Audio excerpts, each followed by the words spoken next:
রাধে রাধে, শ্রী রাধারানীর ভোজনালয়ে স্বাগতম।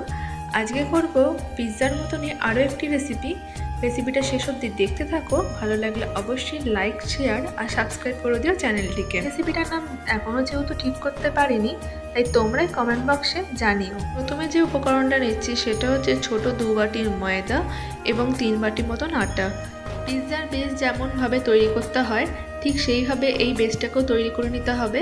আটা ময়দা দিয়ে তৈরি করলে ভালো হয়, শুধু ময়দা দিয়েও রেডি করা যেতে পারে। 3 বাটি মতন আটা নিয়ে নিলাম। এবার এর মধ্যে স্বাদ মতন লবণ, অল্প করে চিনি মিশিয়ে নেব আর দেবো টক দই দিয়ে মেখে নেব। টক দইয়ের পরিমাণ এখানে রয়েছে 1 কাপ, যেটা ঠান্ডা ছাড়ানো নর্মাল টেম্পারেচার। সেই দইয়ের মধ্যে 1 চামচ বেকিং পাউডার আর 4 ভাগের 1 ভাগ অল্প একটু বেকিং সোডা মানে খাবার সোডা খুব ভালোভাবে মিশিয়ে নেব। আর দইটা দেখো ফুলতে শুরু করে দেবে। বেশ ভালো করে ফেটিয়ে নিয়েছি। যখনই ফুলতে শুরু করে দেবে এরপর আটার মধ্যে মাখতে শুরু করে দেবো এই মিশ্রণটি দিয়েই। তবে পুরো দই দিয়ে মাখা গেলে খুব ভালো হয়। অনেকখানি পরিমাণ হলে তো দই দিয়ে মাখাটা সবসময় সম্ভব হয় না, তো সেক্ষেত্রে দই দিয়ে মাখিয়ে নেওয়ার পর অল্প একটু উষ্ণ জল রেডি করে রাখতে হয় আর সেই উষ্ণ জল দিয়ে মাখাটিকে মাখতে হবে। আর আজকের ডোটি হবে একদমই নরম। এরপর দিয়ে দিলাম আরও 1 চামচ বেকিং পাউডার, কারণ বেকিং পাউডারের পরিমাণটা অনেক অংশ কম হয়ে যাচ্ছে। আটার ময়দার পরিমাণ যেহেতু অনেকটা রয়েছে, তাই এখানে বেকিং পাউডারের পরিমাণটা 2 চামচ দিলে ঠিকঠাক হবে। পিৎজার যে বেসটা তৈরি করতে গেলে ঠিক যেভাবে রেডি করতে হয় সেইভাবেই রেডি করে নিতে হয়। তো এখানে উষ্ণ উষ্ণ গরম জল দিয়ে এরপর কিন্তু খুব ভালো করে মেখে নিচ্ছি। আর মাখাটা কিন্তু ঠিক এরকম নরম হবে। তাই না, অল্প অল্প জল ছড়িয়ে এবার মাখা হয়ে গেল। এর মধ্যে দিয়ে দেবো অল্প একটু সাদা তেল। ভালো করে মাখিয়ে নিয়ে রেখে দেবো 45 মিনিট কিংবা 1 ঘন্টা। 1 ঘন্টা মতন রেখে দিতে হবে। এর মধ্যে রেডি করে নেবো সবজিগুলো। সবজির মধ্যে নিয়েছি ক্যাপসিকাম, লঙ্কা, টমেটো আর বিনস। একদম ছোট ছোট করে বানিয়ে নিতে হবে। এইগুলোকে রান্না করব না, এগুলো কাঁচা অবস্থাতেই পুরের মধ্যে দেব। আর নিয়েছিলাম ভুট্টার দানা আর ধনেপাতা কুচি। আর দিয়ে দেবো বাঁধাকপিটা ঝিরিঝিরি করে বানিয়ে নিয়েছি। অল্প করে লবণ মাখিয়ে জল দিয়ে ধুয়ে নেবো। বাঁধাকপির যে গন্ধটা থাকে এই অংশে বেরিয়ে যায়, অনেক সময় গরম জলেও ভাপিয়ে ফেলে দিই। বাঁধাকপিটা ধুয়ে নিলাম। এরপর কড়ার মধ্যে দিয়েছি অল্প করে সাদা তেল। 2 থেকে 3 চামচ পরিমাণ সাদা তেল দিয়ে কিছু কাঁচা লঙ্কা কুচি দিয়ে দিয়েছি। তারপর বাঁধাকপিটা ভেজে নেব।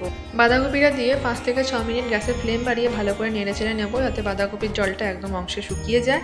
তারপরে দিয়ে দেবো অল্প করে লবণ, আরও কিছুক্ষণ নেড়েচেড়ে নেব। আর চাপাও দিয়ে দেবো। বাঁধাকপির যে অংশগুলো একটু শক্ত শক্ত থাকে তাহলে তাড়াতাড়ি খুব নরম হয়ে যাবে। আর দিয়ে দিয়েছি গোলমরিচের গুঁড়ো। এবার চাপা দিয়ে দেবো আর বাঁধাকপিটা একটু লালচে লালচে করে ভেজে নেব। তারপর নামিয়ে নেব আর রেডি হয়ে যাবে পুরটা। তো এখানে অন্যান্য যে সবজিগুলো এবং ক্যাপসিকাম, লঙ্কা, টমেটো, বিনস এইগুলো আর ভাজবো না। এই জন্যই টমেটো, ক্যাপসিকাম, লঙ্কা আর বিনস একদম ছোট ছোট করে বানিয়ে রেখেছি যাতে কাঁচা না লাগে।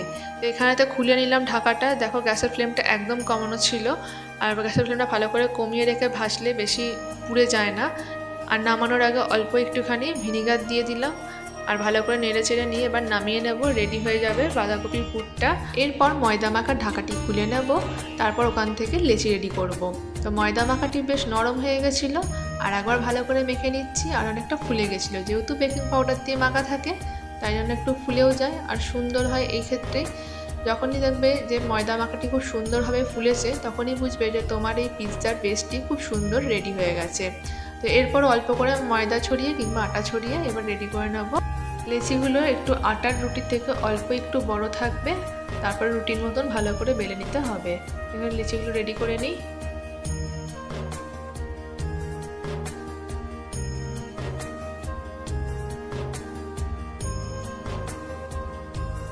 লেচিগুলো রেডি করার পর একটা পাত্রের মধ্যে গোলমরিচের গুঁড়ো আর অল্প একটু লবণ মিশিয়ে নেব।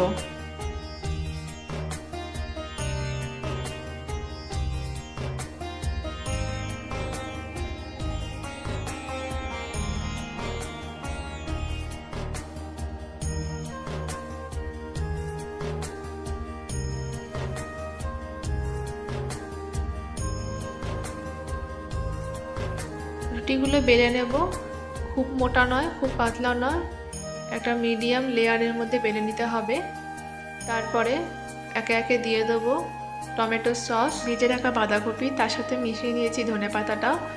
তারপরে দিয়ে দিচ্ছি টমেটো, ক্যাপসিকাম, লঙ্কা, বিনস, ভুট্টার দানা দিয়ে গ্রেট করে দেবো পনির আর চিজ। আর সবার শেষে ওপর থেকে মিশিয়ে দেবো গোলমরিচ আর লবণটি দিয়ে তারপর মুড়ে নিতে হবে।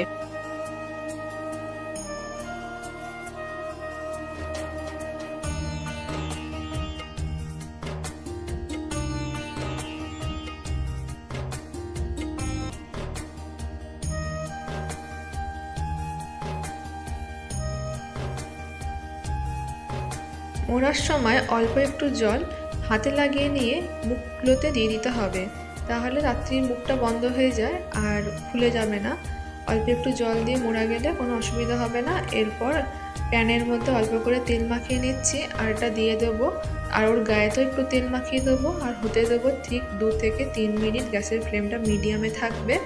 অনেকটা নরম হবে আর একটু ফুলেও যাবে, বেশ সুন্দর হবে। এখনও যারা পিৎজার মতন এই রেসিপিটা রেডি করোনি তারা অবশ্যই আমার বাড়িতে ট্রাই করে দেখো আর কমেন্ট বক্সে জানিও এই রেসিপিটার কী নাম দেওয়া যেতে পারে।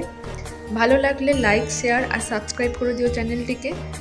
3 মিনিট পর খুললাম ঢাকনাটি, আবারও 1 পিঠ উল্টে দেবো আর উল্টে দিয়ে গ্যাসের ফ্লেমটা কিন্তু মিডিয়ামই থাকবে। এরকম লালচে লালচে হয়ে যাবে। 1 পিঠ হয়ে গেলেই নামিয়ে দেবো, বেশ ফুলে গেছিলো।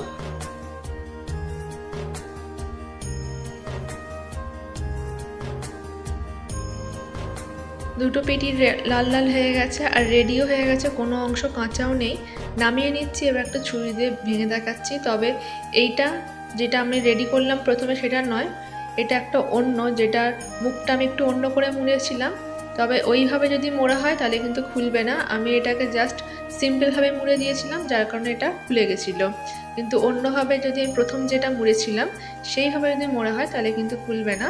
প্রত্যেকটা এইভাবে রেডি করে নিয়েছি। কেমন লাগলো অবশ্যই জানিও। রাধে রাধে।